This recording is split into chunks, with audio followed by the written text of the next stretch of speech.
think relying on science is definitely something that's very important for us, science and evidence. So we're very evidence-based when it comes to, raising these issues. We invest a lot of time in making sure that, that we gather good, strong evidence to showcase the need, to showcase that these are important issues that need to be addressed.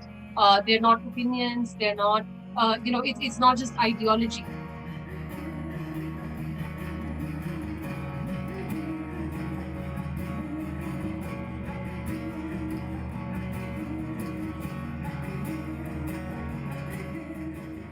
Welcome, Varda. Thank you for joining me again on this podcast to talk about animal rights issues and your work and your organization's work in this regard. So I had the pleasure of receiving you last year, actually, when you were leading FIAPO, which is, correct me if I'm wrong, a federation of animal rescue organizations.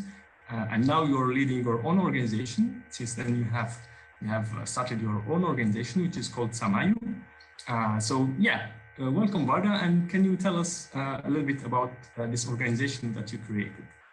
Yeah, thank you so much, Kathy. It's really good to be, it's good to be back, good to be talking, about these issues again. And so Samayu is an organization which, works towards animal rights and animal liberation and animal justice issues, but by fundamentally recognizing that animals, environment, planet, people are not separate issues, and that was something that became increasingly evident, as I did advocacy and campaign work and animal justice work, in India and Scotland, that it was very evident that these are not separate, discrete issues. What was happening in one area is impacting another, and if the COVID pandemic has taught us anything, it is that it is interlinked, So I think what was very evident was that when the problems are interlinked, why are we not responding to them in a holistic manner? Surely an interlinked problem requires a more collective response, and that's really why Samayu came about. There's also a bit of a personal story there. I live in a place where there are farmers nearby, and these farmers are, they are, economically not, they're not particularly economically well off. And I would cross by their fields, I'd be taking the dogs for a walk and so on, and I would watch them and engage with them and talk to them about their animals and, how it was for them to keep these animals. And I would sort of, I would try and talk to them about the problem from the point of view of the animal. But then as I started talking to them more, I realized the problems from the farmer perspective, and I sort of realized that this is too complex. You can't just go and talk about, animals in farming without talking about the farmer, without talking about the environment. And really when I was faced with these problems of farmer livelihoods on one hand, these were people I knew, people who I saw, I met with every day. When I was faced with the problem of, the animals that they were keeping and ultimately destined for slaughter or dairy and, atrocious living conditions. And then I would see the environment, we had, we had the dairy runoff, the sewage, I've seen the local environment here get worse because of the dairying practices. Where I live is a massive hub of dairy in India. And I realized that these are so interconnected, and I didn't have a solution. And I thought, surely, we need to come together, environmentalists and public health experts and animal advocates and, people working with farmers. All of us need to be sitting together in a room to really think about how to respond to these issues. So that's essentially what Samayu is. Samayu is that platform, is that movement where we recognize that these are not separate problems, these are not discrete problems, that we need to respond to them collectively. Only then can they be mainstream. First of all, only then at scale will we achieve success. And also because I don't want to live in a world which is only good for animals or only good for people or planet. I don't want to choose in my advocacy that I only want to think positively for the environment and not about animals or the other way around. So I think that's really why Samayu came about, and that's the work that we do. We bring people together, different stakeholders, so that these issues that concern that revolve around animal agriculture can have a holistic response and not a siloed response in a vertical. Yeah, excellent points. Indeed, during the pandemic, we've learned, for some of us who forgot it, that we live in an environment, and we cannot control everything. And it's good as it is, actually, and we don't have to try to control everything. It's ridiculous. So yeah, that was an excellent point. Well, we could expand on that a lot, but yeah, let's just rest at that. And also, an excellent point you made is that we tend to see things like as separate stuff, and it is a lot related with the paradigm, like the scientific paradigm, the current scientific paradigm, in which people over specialize in like very small areas, and they work on problems in like very small square, and in disconnect most of the time with the surroundings and the environment and everything. And of course, it doesn't work because you can optimize a lot for like a very small space, but then you can be disrupted by a natural phenomenon, like really with the supply chain, the world supply chain, which was completely thrown off during the pandemic. It was because it was hyper optimized for like a constant stable work, stable regime, whereas when the pandemic hit, it was completely thrown off. And I think it's still restructuring and trying to recover from this. So yeah, it's so easy actually to work in or to live in harmony with the environment, but we live in such a paradigm that people tend to think in like micro spheres and try to optimize things in those very small areas. So yeah, that's a very good point. I feel like Samayu is focusing a lot on food systems, right? So why the importance of focusing on food systems, particularly as opposed to the many areas, unfortunately, where animals are being abused, we could say.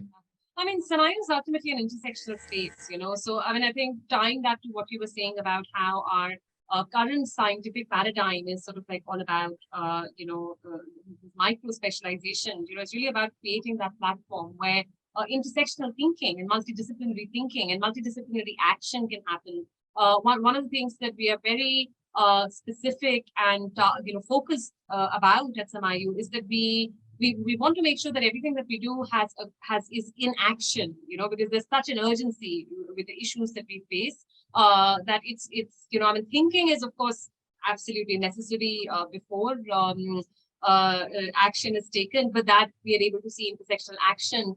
As an intersectional space, we explored and examined lots of different issues, surrounding animals. And of course, in India, animals are also quite politicized, with vegetarianism and with the whole diet politics also. And that was another major, space where intersections need to be examined with a lot of brutal honesty. Ultimately, we chose to work on food systems and animal agriculture from largely a production, but also a consumption standpoint. Because of the scale, just because of the sheer scale of the problem, I mean, the scale of animals that are used in farming, it's trillions of animals globally that are exploited in our food systems. And food is also something that touches every aspect of our life, so of course animals are exploited in the largest numbers when it comes to food systems, but food touches our farmers, food involves our health and our nutrition, and food impacts our climate and our environment and our biodiversity. Food is so pervasive in our lives, in our culture, that it seemed to be that perfect issue to look at because of the scale, because of its far-reaching potential for impact. When we talk about intersectionality, which is why we are working towards this ambitious goal. Yeah, it's very ambitious, clearly, to try to reform the food system. Indeed, food impacts everything, and I would go as far as to say that like health experts, real health experts, not those who work for big pharma, real health experts say that best medication is what we eat every day, and also we need to exercise as well. But like your best medication is what you eat every day. You need to be careful about, to be mindful about that. And if you are, then you shouldn't be worrying about like taking like synthetic medication or whatever. So even from this standpoint, like if we see things from a self-interested perspective, from a human point, even from that perspective, when we see how much meat people eat, really, when they don't need it. I mean, I've been vegetarian for what, 15 years now, and I'm still around, and it seems to surprise some people really when I tell them that, because they think they will die if they don't eat meat, really. I'm sure you've been vegetarian for much longer time, and you're still around, Varda, right? So yeah, but it's crazy. People have this belief that yeah, I mean, eating meat is good somehow. They can tell you exactly why it is good, but it is a strong belief that has been ingrained in people's minds. There's also maybe the fact that I don't know. It's a question actually. Maybe all this like all this capitalist materialist thing, you know, about accumulation property and like signaling wealth, or at least that people are doing well. Maybe eating meat is a little bit one aspect of that. What do you think, and how is it in India? Yeah, I was just going to say that, you know, I mean, I think our diets are, of course, sort of a largely personal choice, but a lot of that personal choice is not just sort of up to us, you know. I mean, it's also about what are the policies that the government introduces, what are the interests of the industry. So much. I mean, it is a complex system, which is why we need to look at food from beyond just a siloed sort of micro specialization, as you called it. You know, because I mean, the exploitation of animals, of course, you know, the commodification of animals is directly sort of linked to the capitalist perspective of, you know, of commodification and objectification. And we see so many trends in changing consumption in different regions over time, which are purely driven by changing government policy, you know, and not necessarily driven by nutrition as it should be. You know, I mean, ideally, you would hope that you know, the decisions around food consumption are purely on the basis of nutrition and for alleviating problems like malnutrition in places like India and other underdeveloped nations. But it's not. It's you know, it's much more complicated and much more complex than that, because of the system that we're in, because of these other issues of capitalism. And one of the challenges, I think, with the animal protection movement certainly has been the lack of critique of these larger systems of oppression. I think there's a lot more that we can be doing to you know, to really highlight these interconnections. You know, systems of oppression are common. You know, I mean, these are challenges that we're all facing. But unfortunately, you know, we need to be doing much more. You know, I should just put it that way. You know, I think the animal movement could certainly be doing much more in linking and in critiquing these systems, which directly impact the way that animals are being exploited, consumed, commodified, you know, globally for food and for other purposes. Can you tell us a little bit, do you have any numbers, like numbers or facts that in your opinion, like illustrate the damages that these modern like food systems, which are based on the exploitation of animals? And again, I mean, it's billions and billions, if not tens of billions of animals that are slaughtered every day around the world unnecessarily, because we don't need to eat them really. We don't need to raise them in horrible conditions so that at some point we'll just slaughter them, right? What are the facts or numbers? What numbers do you have to kind of illustrate this state of things? Absolutely. I mean, we were talking about, you know, we were talking about malnutrition right now, and livestock takes up nearly 80% of world's agricultural land, but actually only contributes 18% to the world's to the calories and 37% to total protein demand. So this is so inefficient. I mean, we could be cultivating land for growing crops for human consumption instead of fodder. And 80% of the land just goes for livestock. Is really bad for climate change. 14.5% of GHG emissions globally are from animal agriculture, and this is according to FAO. It's hugely water intensive. 60 to 75% of water that humans use globally goes towards this agriculture.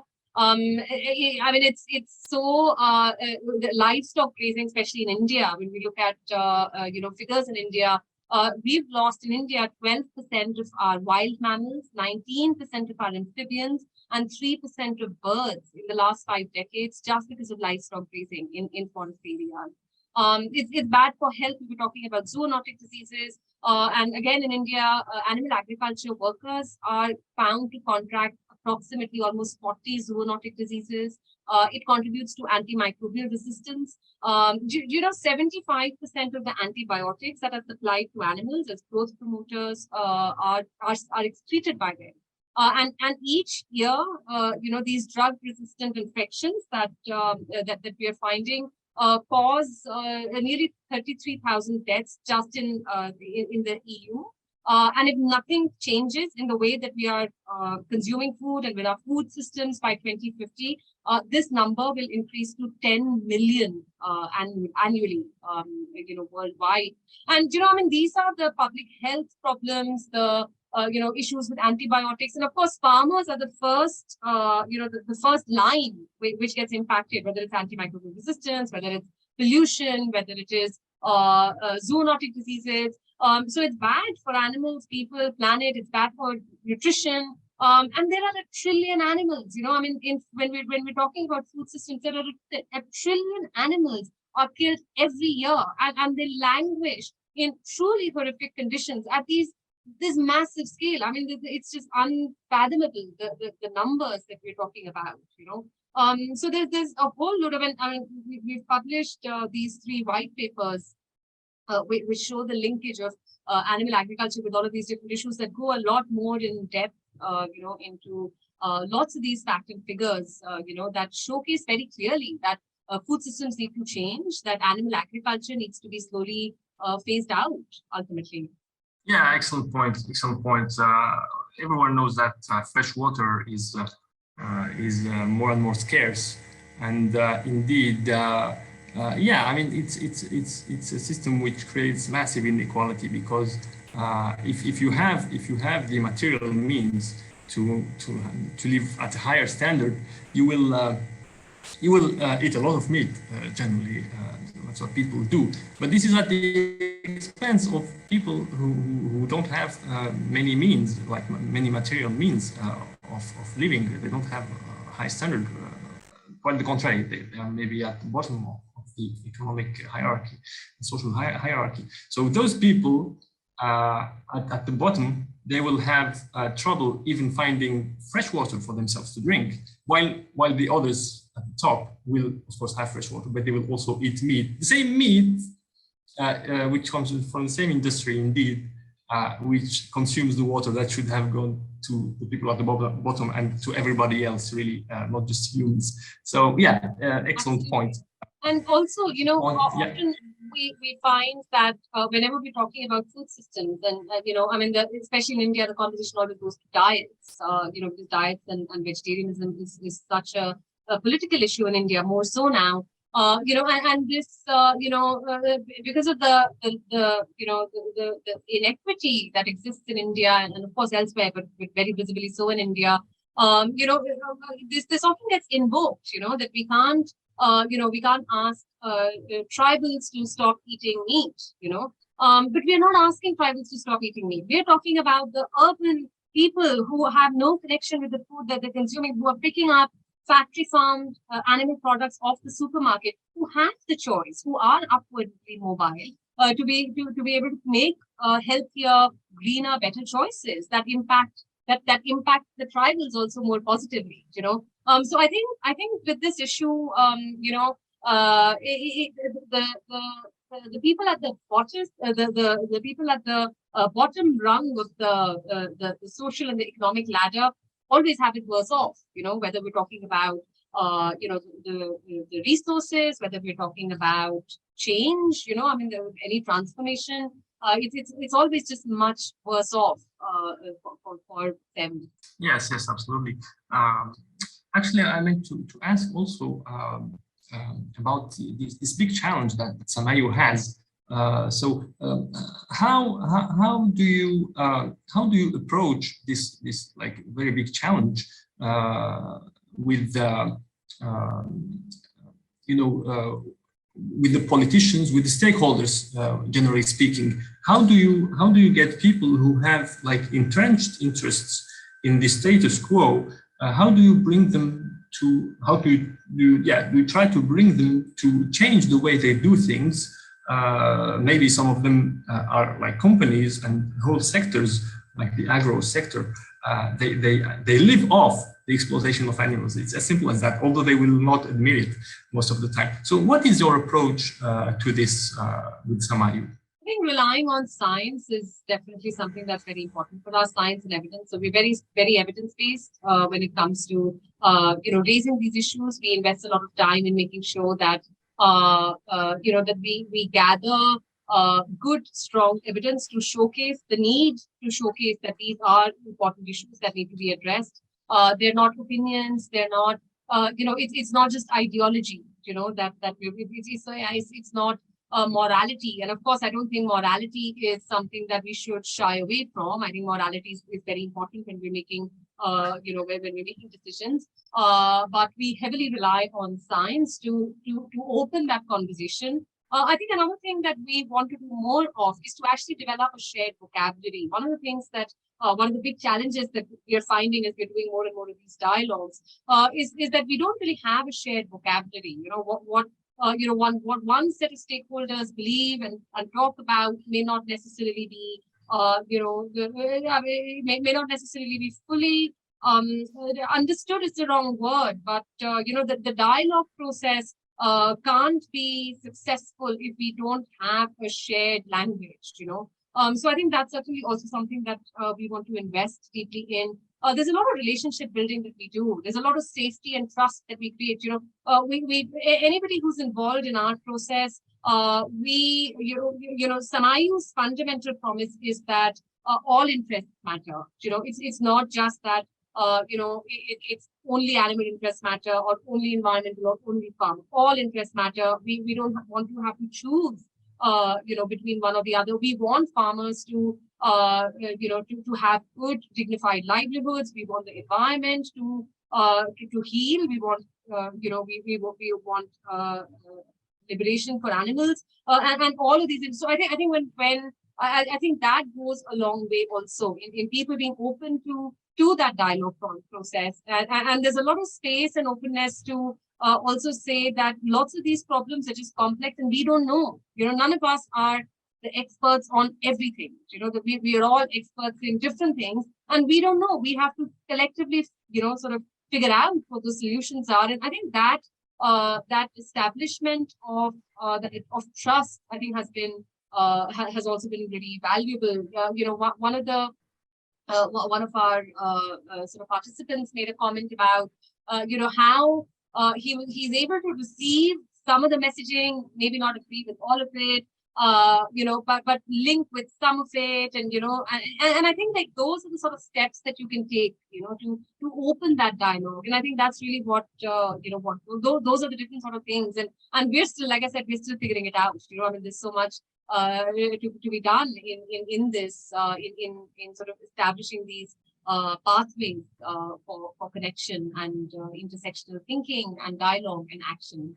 Actually, I work in management consulting. I told you already, and I'm very familiar with these these tools and methods to include and engage stakeholders, including people who might be against your project, from the get-go.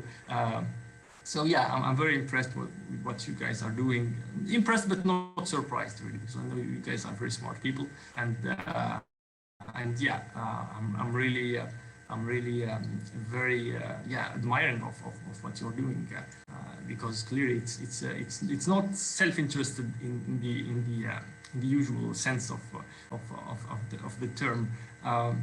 So another question I had. So you're trying to reform the food system or food systems, and part of that will be to provide alternatives, and in this case it would be plant-based food systems. So what is the state of research and maybe production even of these plant-based food systems? Where is it right now in terms of development, in terms of also accessibility, economically speaking? First of all, thank you so much for saying those very nice things about, about bringing people together and, the work that all the people at Samayu were doing. So really appreciate what you said. We're still learning and figuring out, and thanks to support from many like you. It's been an interesting and good journey so far. In terms of alternative products, I mean, of course, like that's something that's we are seeing a growth in alternatives globally, and specifically in India. Also, there's been a lot of growth in the last decade. We've moved from. I mean, there's still mostly lots of them are smaller kitchen enterprises. But there's much more growth. There's much more investment. And it's certainly a sector that is set to grow.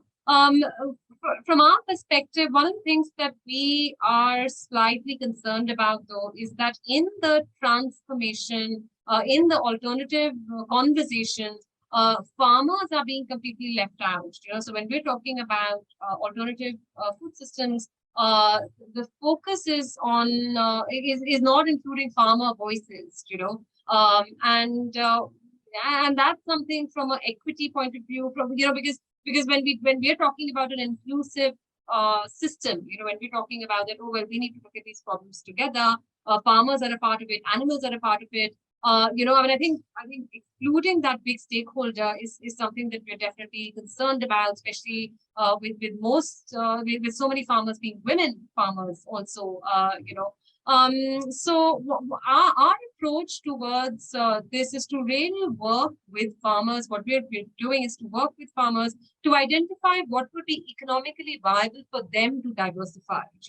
Also because if this has to be at scale, right now when we're talking about alternative proteins, the scale is really minuscule.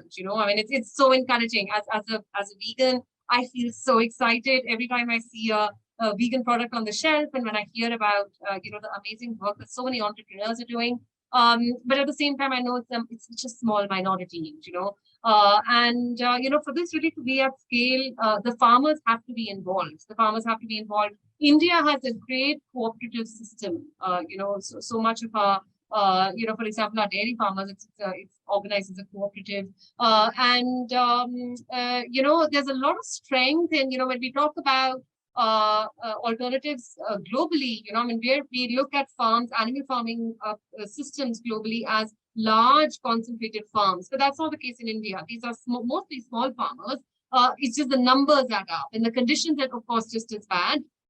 We have the same zero grazing, intensive confinement conditions here in India for animals. But it's the scale is from adding up the numbers. So transformation for Indian farmers, transformation in, sort of thinking about what could be economically viable for them to diversify. What can a poultry farmer do that would be economically viable for them? So they do not have to farm birds. What would be economically viable for aquaculture farmers? So they do not have to rely on aquaculture. Also, because so many of this is stacked up on subsidies that the government provides. So it's not that inherently these farming operations are economically viable. And how do we really also help farmers come out of the low income that they're suffering from? I mean, we see regularly, for example, if we talk about dairy farming in India, we see so many instances where farmers are dumping milk because of low prices.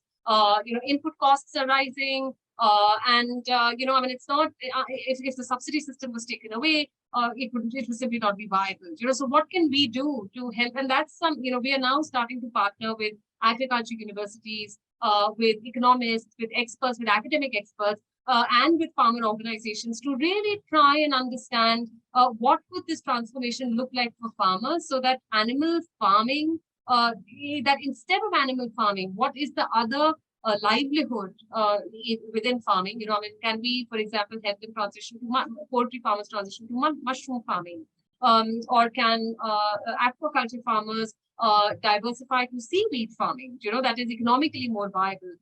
So those are the sort of transformations that we are really interested in. Also, because when we speak to any stakeholder, whether it is the government, whether it is consumers, I mean, such a large population of India is from the farming community. And, one of the first concerns is, well, if we stop consuming animal products, what about the farmers? I mean, that's their source of livelihood and so on. So it's also important to acknowledge that, we need to, when we're talking about transforming food systems, we need to include these transformations. And alternative food systems cannot just be, just about the products, just about vegan products being available on the shelves, but also about those linkages, those critical linkages, and including a major, just as animals are one of the biggest stakeholders in food systems, so are farmers, and making sure that those are also included. So that's how we are, engaging with the whole alternative space, within the food system. I believe most of small farmers, we're not talking about like the big industrial farms. We're talking about like the small level, human level farms. I think they're struggling all around the world. Really, they're like at the bottom of the social hierarchy, and it's terrible because they're the ones who are providing the food for everybody else. And it shouldn't be like that. In India, I mean, everyone who's over 35 today have obviously heard about the disaster that the Monsanto GMOs have created in India for farmers. I think it got to the point where hundreds, maybe thousands of Indian farmers got to killing themselves, really, to ending their lives, because they found themselves in such under such a level of debt that it was completely unsustainable. So what is today the memory of this event? And is it correct what I said? Was it GMOs of Monsanto? This is as far as I remember. What can you tell us a bit about this? I mean, the farming system in India has so many significant challenges. And in fact, in the last 2 years, the farmer movement in India has really come together. I mean, we saw farmer protests, we saw very strong farmer representation and pushback on some law and policy that was being introduced by the Indian government.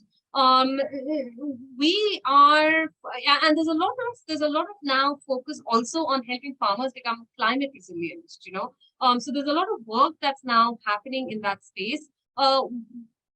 We are by design focusing on the animal agriculture aspect of it, because we are finding that nobody else in India is talking about it. When it comes to animal agriculture, it's a blind spot, even though it is such a big space. I mean, the numbers are mind-boggling, but nobody's talking about animal agriculture. So what we are really doing is we are pulling together all these different pieces of, farmer concerns, but really situating them in the context of animal agriculture and the impact of animal agriculture on farming, and then relying on strong partnerships. Instead of trying to become an expert in every space, we are relying on partnerships so that once we are, which is why the agriculture universities or the farmer or the FPOs, because once we are able to sort of start having that conversation about the negative impact, and we're able to bring people on board, we are able to get them the support they need for climate resilient agriculture, for agriculture that is that is good for the soil, that is economically viable for farmers, and that's where that expertise comes in. So Samayu really functions as this sort of this web of experts, so that we don't necessarily have to become the expert on the best farming practices. Our focus is to correct the omission of animal agriculture, because that's where, that's a very big omission that's happening in India and globally in food systems. And then to really be able to link up with the people who have that micro expertise, who have that micro specialization and are able to say, like, this is the, this is how we can, for example, we have people who are working on really helping farmers with crops like millets. There are so many groups now that are working on promoting that. And for us then to be able to find those people and bring them together so that farmers are able to diversify away from just focusing on animal farming, which is not viable, economically, and also from other points of view, environment, health, and those other issues that we talked about earlier just now. Yeah, right. There's also another aspect of about the importance of farmers. During the pandemic, there were many major cities like London or Paris.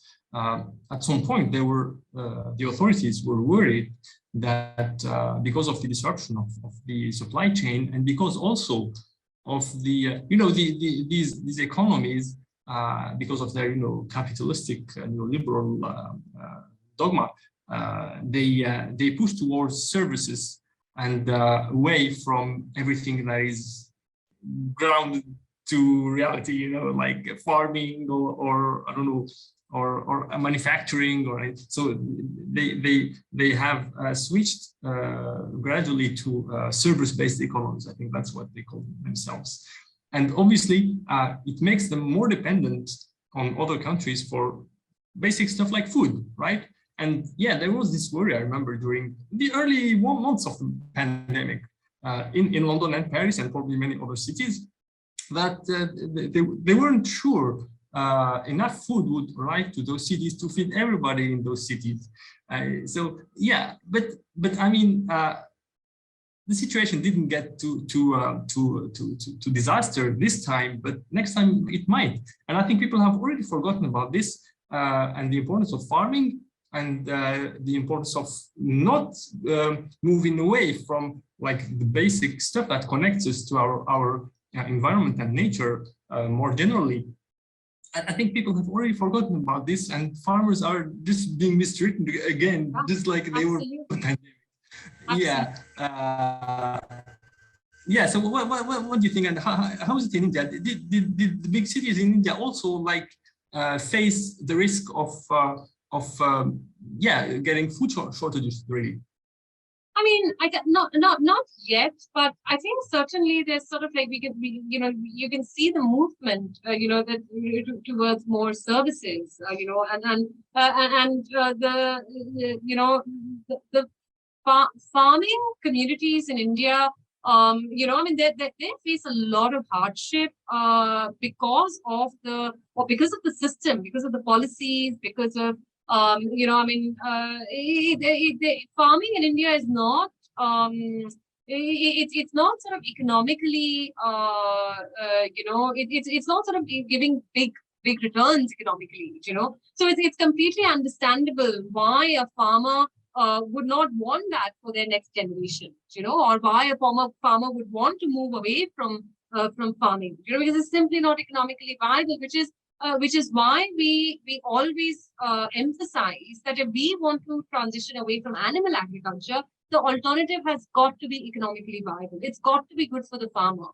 And right now, even not talking about animal agriculture, our focus is animal agriculture, but even if we were to look away from animal agriculture, farming communities are really suffering, across the country. And thankfully, there is certainly a strong movement now that has emerged and is continuing to emerge to speak up for farmers, to demand for better policies, to organize farmers, because it's not in a place where it is, like I said, it's not economically viable. Farmers are not in a, and which is why even especially when I keep coming back to this, because I was the traditional animal advocate for so much of my own advocacy and my own work. there's always a tendency to see farmers as the enemy. That, oh, it's the slaughterhouse workers or the dairy farmers, but they're not. I mean, they're equally in the system, and we need to look at that collectively. We need to understand the complexities, and we need to help. Just as we need to help get the animals out, we need to help get those farmers out also. So I think there are significant problems with farming as it exists just now in India, monoculture, of course, is a massive problem everywhere. Depleting soil health, the kind of economic policies that the policies that they face and have to function with. It's not it's not economically viable for especially the smaller farmers, which is a massive problem. Yeah, I mean, in every country where I've been or where I've looked, it seems that farmers are really struggling, especially small ones. And another aspect that I wanted us to discuss is what is your vision? I mean, what would make the work of Samayu completely redundant and unnecessary? In what world? What is the vision of this world? What would you see in this world where we wouldn't need anymore organizations like Samayu to do this significant effort? How would we humans live with nature more broadly, including other animals? Because we are animals, right? Some people say animals are different. We are not animals, we're humans. No, we are animals, right? What kind of vision do you have? I think what's the way that we're looking at this whole issue now, I think where in all interests are considered. I think when when as a system, whether it is government, whether it is personal, when we're making decisions, when we're when we're moving forward, that all interests are considered. It is not just that the interests of the powerful are considered, and powerful and powerless could mean it could mean industry versus small farmers. It could mean humans versus animals. It could mean men versus women. And that's what we want to move away from. We want to move to a place where interests are considered equally. All interests matter, and all interests are considered when we are making policy decisions or when we're making personal decisions. Of course, food is a personal choice, but that personal choice needs to consider the impact on others, the impact on the environment, the impact on our own health. It's not just that I have a personal choice which is unscientific and it does not consider anything else that's happening around me. So I think for Samayu, for this, and beyond just the organization, but really sort of for an intersectional, progressive worlds that we are working towards. It's really to make sure that all interests matter. For animals, people, and planet. Yeah, indeed. People often complain about being dominated by, I don't know, another class or by men, because we live in patriarchies in most of the world. Everywhere I've seen that, actually.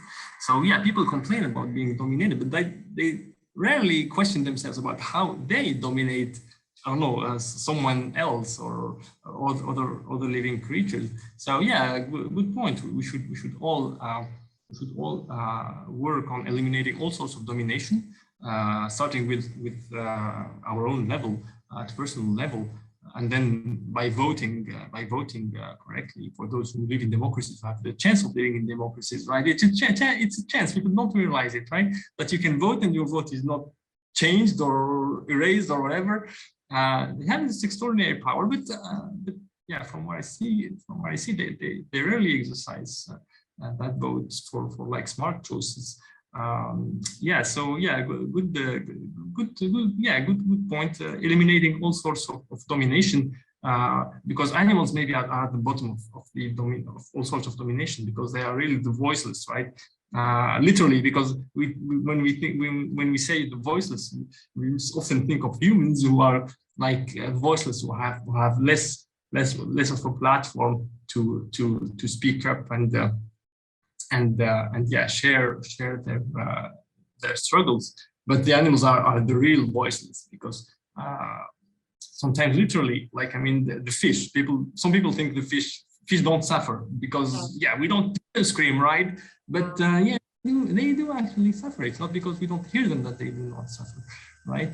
And yeah, animals don't vote, right? And they don't get to vote. But it doesn't mean we should ignore them and exploit them, right? You know, it's that invisibility of interests, and I think it's not just. I mean, of course, you know, it's so obvious when we look at animals, but it affects. It affects. It's in every system of oppression. You know, I mean, it's always the invisible. It's always about power holders. You know, I mean, it's people who have the power.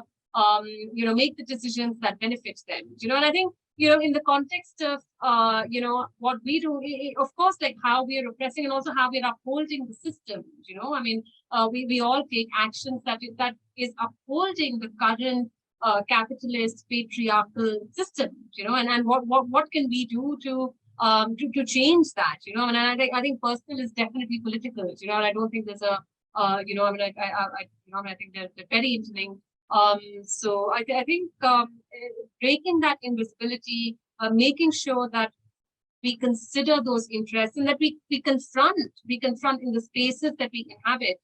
We confront when those interests are not being considered, you know, and we raise that. You know, I mean, so many times, you know, we for this or that reason, we just let it go. But it's important to confront these things when it comes up in the spaces. Yeah, absolutely. What do you think about the new generation in India, for instance? Do you think that they are more sensitive to these issues, or less sensitive, or just as the same as the older generations?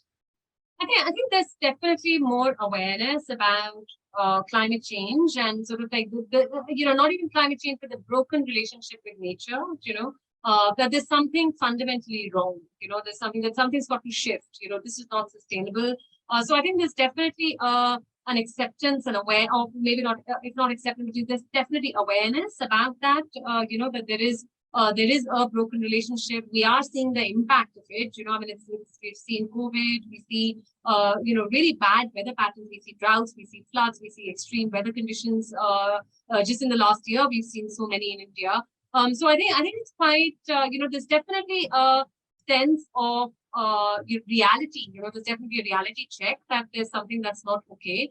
I think the reduction of you know, sort of a religious hold in India. You know, I mean, I think the previous generations were far more traditional and religious. I think the newer generations, not being, you know, that sort of religious, has had sort of like a twin, you know, it's a double-edged sword, because on the one hand, you know, people are consuming more meat.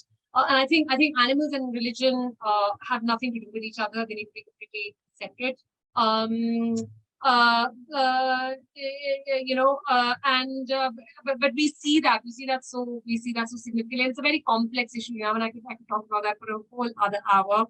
So I'm just sort of you know, so all I'll say is that with that happening, and we see more Western influences. You know, we see more Western because of social media, because of you know, because of the world being a smaller place now. We see more Western thought. We see more Western ideas.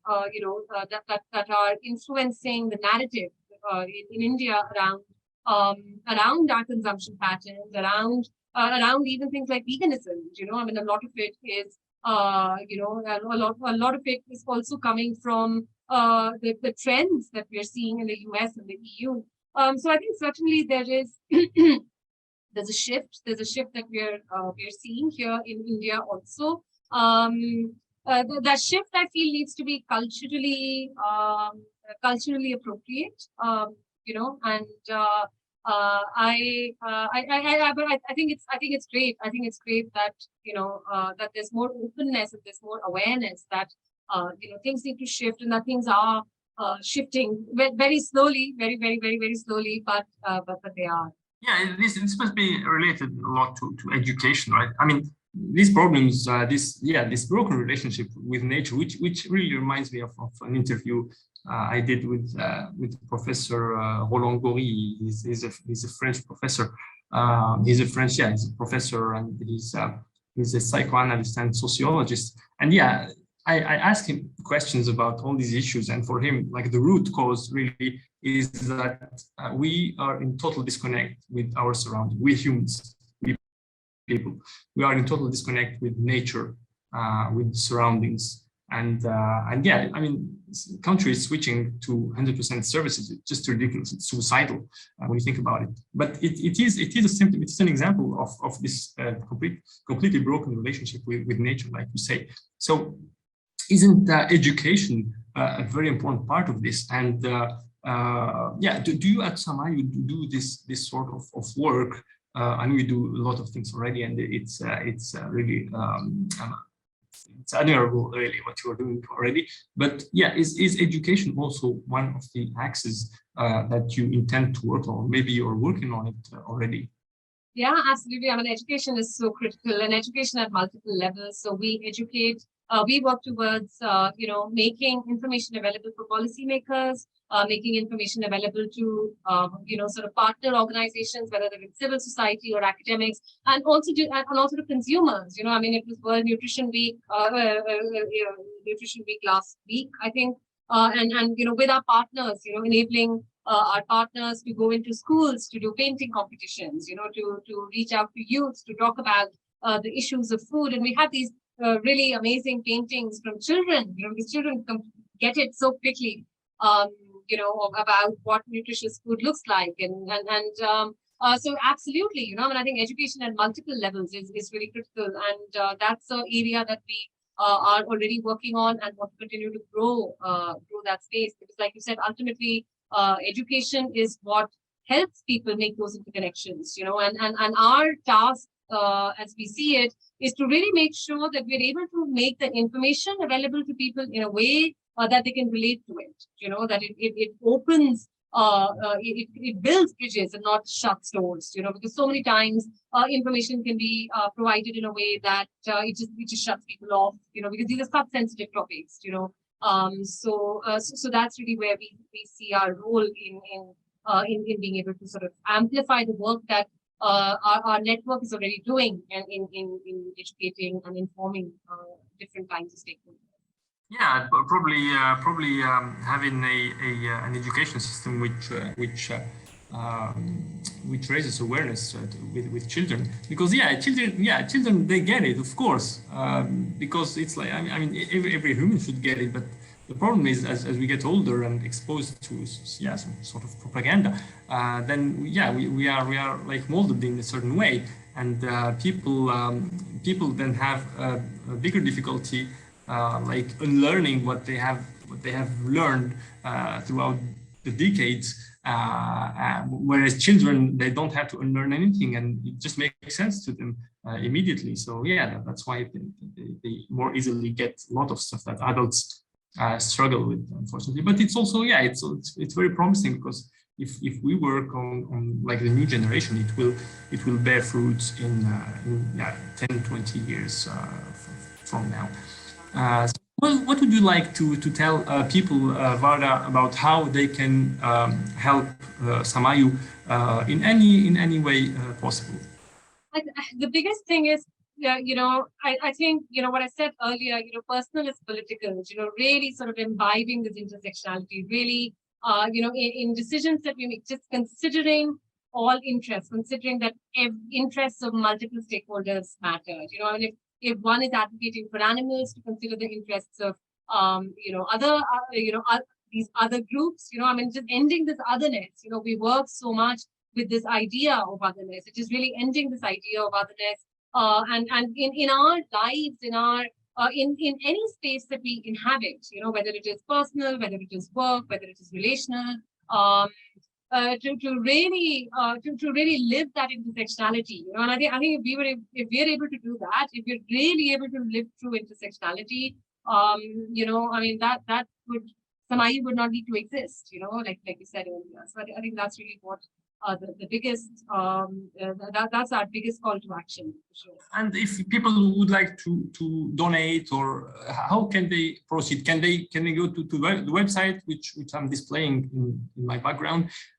Is there a way on the website to donate to help Samayu? Yes, we would welcome support, hugely for the work that we do in informing consumers, for working with policymakers, to advance intersectional food system reform for animals and for farmers and for the environment. So donations can be made on our website samayu.org, and that would be hugely we'd be hugely grateful for that. Yeah, what I say is that if there are some people who are part of the capitalist system, they can at least take some part of their revenues and put them in some because so many people are trapped really in the capitalist system. Yes. They are under a big pile of debt and so on. So they just can't afford to even take a lower paid job, even if it makes more sense for them. So if there are people out there who are in this case, it would be great if they can donate. Just to add to what you're saying, just to reaffirm what you're saying about people in the capitalist system, and all of us are in that system, it's like we're in the patriarchal system, and so many of these other, we're talking about farmers and not seeing farmers as the enemy. There are no enemies, there's no enemy images, and we're all, I think and that's the whole idea, considering everybody's interests, that's the fundamental inclusion that Samayu is building. Yeah, exactly. These domination systems, they always create an enemy to keep people busy while they are dominating themselves too, right?